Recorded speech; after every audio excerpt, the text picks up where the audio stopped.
Hola a todos, mi nombre es Emily Córdoba, estudiante de la Universidad de las Fuerzas Armadas Este.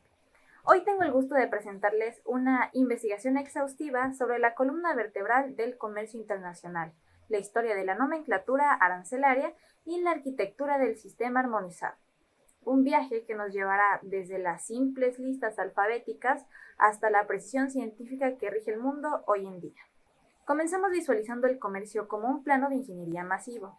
Clasificar una mercancía no es únicamente ponerle un nombre, es integrarla en un sistema de arquitectura global que permita que un barco con capacidad de, por ejemplo, 24.000 contenedores sepa exactamente qué lleva y cómo tributa cada uno de ellos. Esta clasificación integrada es lo que facilita la fluidez de las fronteras. La merciología es básicamente el ADN de las mercancías. Todo nace desde la merciología. Etimológicamente viene desde el latín merx, que significa mercancía, y logos, que significa estudio. Pero su alcance va más allá de un simple tratado. Es la ciencia que estudia la naturaleza, origen, composición y función de todas las cosas y productos. Es vital entender que la merciología estudia el producto desde su obtención y producción hasta su presentación en el mercado. Tiene un alcance científico crítico, pues se encarga de identificar impurezas y falsificaciones, ofreciendo de esta manera métodos técnicos para reconocer la verdadera esencia de un producto. Clasificamos según el origen, por ejemplo, si es de reino animal, vegetal o mineral, la materia que lo compone y el propósito o uso final que tendrá en la sociedad. De esta manera pasamos a lo que es la regla de oro, básicamente el grado de elaboración, que se puede desglosar en 3 puntos principales: los productos en bruto, los productos semi-elaborados y los productos completamente elaborados o finalizados. Esta progresión no solo está en la teoría, sino que es la base de cómo se ordenan hoy las secciones y los capítulos del arancel. De esta manera podemos pasar a la historia de la nomenclatura arancelaria. Comenzamos con el 1 de septiembre de 1888, el arancel austrohúngaro. Nuestra historia técnica comienza aquí. Fue el primer documento arancelario fundamentado en lo que son los principios de clasificación científica y divisiones naturales. Fue revolucionario porque implementó por primera vez el sistema progresivo, lo que va de lo simple a lo complejo. Para usarlo ya se requería un conocimiento avanzado sobre lo que es la composición química de los bienes y sus procedimientos de fabricación industrial, rompiendo de esta manera con las listas alfabéticas del pasado que eran meramente fiscales. De esta manera pasamos al 2 de enero de 1905 con el proyecto de Mario Campaign. A inicios del siglo XX, en Bélgica, surge la necesidad de comparar estadísticas comerciales entre distintas naciones. Aquí es donde Mario Campaign propuso un marco unificado que dividía el mundo comercial en 5 categorías fundamentales y principales. Tenemos a lo que son los animales vivos, bebidas, productos alimenticios, materias primas y productos manufacturados.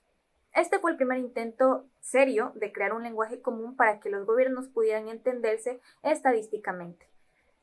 De esta manera pasamos al 12 de octubre de 1913 con la Convención de Bruselas.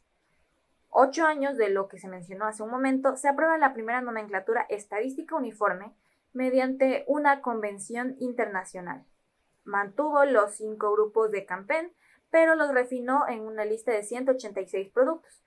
Un dato histórico relevante es que por primera vez se incluyeron regulaciones específicas para lo que son el oro y la plata, reconociendo su valor dual como mercancía y moneda. El 13 de agosto de 1937, la nomenclatura de Ginebra. Bajo los auspicios de la Liga de las Naciones, surge este sistema masivo de 991 partidas, 86 capítulos y 21 secciones. Aquí los expertos enfrentaron el dilema técnico. Querían tarifas lo suficientemente detalladas para ser precisas, pero no tan diferenciadas para que fueran imposibles de manejar. Aunque tuvo una estructura jerárquica con partidas secundarias y terciarias, no logró normalizarse mundialmente, pero de alguna manera sentó las bases de la estructura que usamos hoy en día. En el año 1950 a 1959 es donde inicia la era del sistema dual. Tras la Segunda Guerra Mundial, el comercio se dividió en 2 necesidades. Por un lado, la CUCI de 1950, enfocada puramente en estadísticas y flujos de mercado. Por otro, el 11 de septiembre de 1959 entra en vigor la NAB, Nomenclatura de Bruselas, diseñada con un enfoque legal para facilitar negociaciones arancelarias. En 1974 la NAB cambió su nombre a NCCA para dejar claro que el Consejo de Cooperación Aduanera era su administrador responsable. Teniendo todo esto en cuenta, llegamos a la era moderna en los años 70. El comercio enfrentó la crisis de fragmentación, se descubrió que una misma mercancía podía designarse hasta 17 veces distintas en documentos diferentes. Esto generaba riesgos legales y una pérdida de tiempo masiva. ¿Cuál fue la solución? La solución fue el sistema armonizado aprobado en 1983 y vigente desde el 1 de enero de 1988, fusionando las necesidades estadísticas y aduaneras en un solo lenguaje universal polivalente. Teniendo en cuenta toda esta historia, podemos hablar un poquito sobre la anatomía del código utilizado actualmente. Por ejemplo, los primeros 6 dígitos forman la nomenclatura internacional obligatoria que ningún país puede modificar unilateralmente. Los dígitos 1 y 2 son del capítulo, el 3 y el 4 la partida y el 5 y el 6 la subpartida. A partir de ahí, los dígitos del 7 al 10 permiten regiones como la andina o a países individuales definir sus propios aranceles nacionales. De esta manera, hoy, en 2026, este sistema tiene una cobertura global del 98% y es revisado por la OMA cada 5 o 6 años para asegurar que el comercio siga fluyendo con precisión científica, protegiendo así la industria y la mano de obra nacional a través de aranceles ad valorem y específicos. En pocas palabras, al observar el camino recorrido, nos damos cuenta de que la historia de la nomenclatura no es únicamente una sucesión de fechas, sino el relato de cómo la humanidad logró vencer el caos lingüístico para de esta manera construir puentes comerciales. Aquellas primeras listas alfabéticas que solo buscaban recaudar impuestos parecen hoy en día vestigios lejanos frente a la arquitectura de precisión científica que hemos heredado. Este viaje histórico, que comenzó con la ambición del arancel austrohúngaro de 1882, nos enseñó que el comercio no puede existir sin un orden lógico.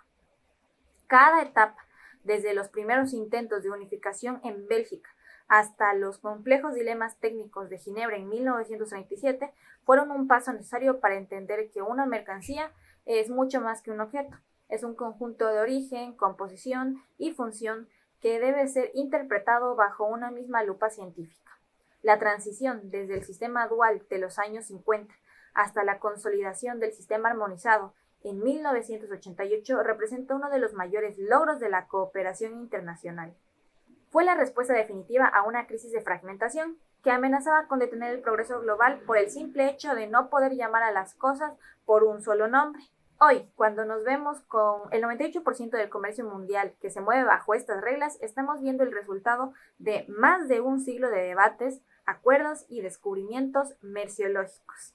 Como estudiantes y profesionales, nuestra responsabilidad es honrar ese legado de precisión. La historia nos demuestra que la nomenclatura es un sistema dinámico, así como la OMA lo actualiza constantemente para no quedar obsoleta. Nosotros lo que debemos hacer es mantener esa misma curiosidad científica para poder identificar la esencia de lo que el futuro nos traiga para clasificar. Entender de dónde venimos nos permite comprender por qué hoy contamos con un escudo tan poderoso para proteger nuestra industria y mano de obra nacional. La nomenclatura es, en última instancia, el mapa que guía la riqueza de las naciones. Muchas gracias por acompañarme en este recorrido por la historia de nuestro lenguaje universal. Hasta la próxima.